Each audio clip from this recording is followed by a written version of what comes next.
Let me take you back to Japan in the late 1980s, a time when Tokyo was alive with pop culture, but also hiding some dark secrets.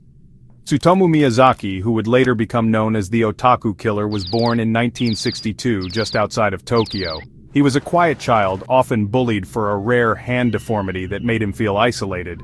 Instead of finding comfort with friends, Miyazaki turned to manga and horror films, slowly drifting away from reality. On the surface, Miyazaki lived an unremarkable life. He was a video store clerk and an obsessive collector with shelves full of anime and horror tapes. But behind closed doors he harbored violent fantasies that would soon spill into reality.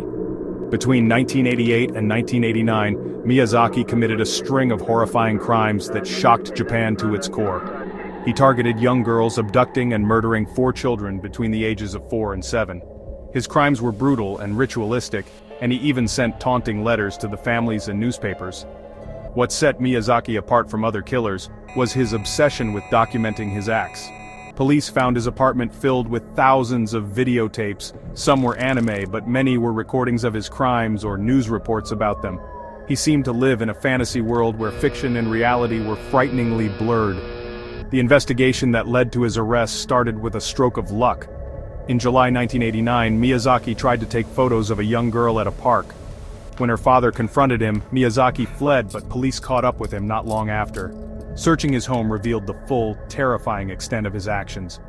The media quickly labeled him the Otaku Killer, linking his crimes to his obsession with anime and horror culture. This sparked debates in Japan about the dangers of obsessive fandom and even led to a moral panic around otaku culture. During his trial, Miyazaki showed little remorse. He claimed he was driven by an alternate personality, but psychiatrists diagnosed him with multiple personality disorders and schizophrenia. Despite his mental health issues, the court found him fit to stand trial. He was sentenced to death in 1997, and after years of appeals he was executed in 2008.